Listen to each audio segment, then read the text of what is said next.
Na nossa igreja, quando alguém se converte, nós já advertimos as pessoas que ela vai enfrentar grande oposição, ela vai enfrentar perseguição de várias formas e várias maneiras. E na nossa igreja esses dias veio alguém falando: a pessoa até um mês atrás ele estava de acordo comigo, passou, depois que comecei a vir, o negócio mudou. E assim aconteceu comigo, aconteceu com todos nós que abraçamos o verdadeiro evangelho, porque nós nos tornamos filhos da promessa. E eu quero fazer a leitura aqui no livro de Gálatas, capítulo 4, e o versículo 29, para você entender o que eu estou dizendo. Diz assim: mas, como então aquele que era gerado segundo a carne perseguia o que era segundo o Espírito, assim é também agora. Aqui, meus amigos, meus irmãos, está falando do filho de Abraão, de dois filhos de Abraão. Um se chamava Ismael, que nasceu de um acordo que a esposa dele fez com uma escrava que tinha dentro de casa. E o outro nasceu porque Deus tinha prometido que ele ia ter um filho gerado dentro da legitimidade com a esposa dele. Mas o problema é que tinha um empecilho na vida deles. Eles eram já de idade e não tinha condições nenhuma de ter mais filhos. Mas só que foi feita uma promessa. E nasceu Isaac. Isaac é considerado os filhos da promessa. É uma alegoria que Deus faz para nós. Nós somos promessas de Deus. E Ismael nasceu segundo a estratagema do homem, os planos do homem. Deus fez uma promessa e Sara duvidou em certa parte, e ela começou a achar um jeitinho para ajudar Deus. E aí nasceu esse menino. E aí, segundo as escrituras, esse menino que era da escrava, nasceu primeiro, começou a perseguir o filho da promessa. E é interessante que as escrituras, no mundo físico, ele traz alegorias para o mundo espiritual, como eu acabei de ler. E eu quero ler o versículo anterior que diz assim: mas nós, irmãos, somos filhos da promessa como Isaac. Então existem dois tipos de filhos no mundo: o filho da escrava, que é o mundo, e os filhos da promessa, que é livre, que somos nós.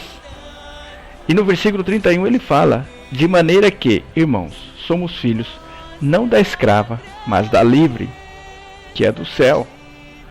E o versículo 30, ele também fala novamente: mas que diz as escrituras, lança fora a escrava e seu filho, porque de modo algum o filho da escrava herdará com o filho da livre.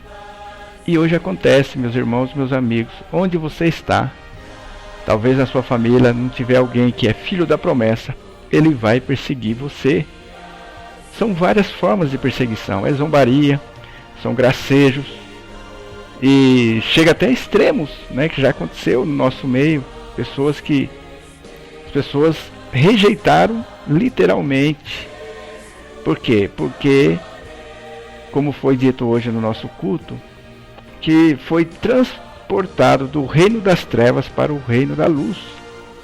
E há uma guerra constante entre o filho da escrava, que é o mundo, os filhos do mundo, e os filhos da livre, da Jerusalém celestial. E se você pegar esse texto aqui, você vai ver que as igrejas, os templos, pregam tudo ao contrário. Não, as coisas vão correr muito bem para você. Não é verdade. Vai existir uma inimizade entre você e os filhos do diabo. Acontece lá no nosso trabalho, né? O diabo usa os filhos dele para oprimir os filhos da livre, que somos nós. E no versículo 23 do capítulo 4, a palavra de Deus diz assim: todavia, o que era da escrava nasceu segundo a carne, mas o que era da livre por promessa. Vocês lembram que tem um texto que fala: aquele que vive segundo a carne vai morrer, não vai permanecer. mas nós vivemos segundo o Espírito, que foi a promessa que Deus nos deu de trazer o Consolador para nós. Então, se você está sendo perseguido, dê glória a Deus, porque você faz parte do Filho da Livre. E a palavra de Deus fala também no versículo 27, que ele tem uma alegoria que faz aqui. Começar do 26. Mas a Jerusalém, que é de cima, é livre, isto é, o céu, o qual é mãe de todos nós. Porque está escrito: alegra-te, estéril, que não dás a luz. Esforça-te e clama, tu que não estás de parto, porque os filhos da solitária são mais do que os da que tem marido. Meus amigos, meus irmãos, quem é que tem marido? É a igreja do nosso Senhor. Quais são os filhos da solitária? É o mundo. Está dizendo que o mundo tem mais gente perdida do que os filhos da luz. E o apóstolo Paulo aqui no livro de Gálatas, ele deixa muito bem claro que vai existir sempre essa perseguição. Vai existir uma luta. E ele usou Abraão, né? Aqui no versículo 22, diz assim: porque está escrito que Abraão teve 2 filhos, um da escrava e outro da livre. Entenderam? E aí ele fala que foi escrito como alegoria, né, no versículo 24. Mas nós somos filhos da promessa, como Isaac. Se Deus prometeu que nós somos filhos dele, nós devemos andar em espírito, por fé. E não o que é pregado hoje em dia: Deus vai trazer paz para a sua vida, o mundo vai... Não é dessa forma. A palavra de Deus fala que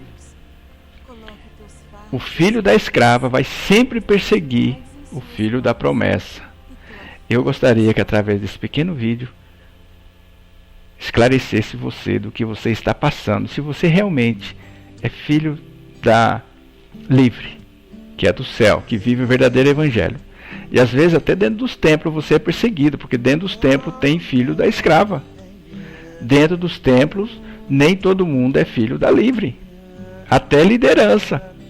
Você não se engane por isso. Aquele que leva um nome, mas ele ainda é escravo, ele pode perseguir você. Já aconteceu isso conosco. Está lá com a Bíblia debaixo do braço, com terno, gravata, na liderança, mas vai perseguir o filho da livre, vai perseguir você. Então você não se alarme, porque a palavra de Deus é muito clara a esse respeito. Eu gostaria que através desse pequeno vídeo você pensasse sobre isso.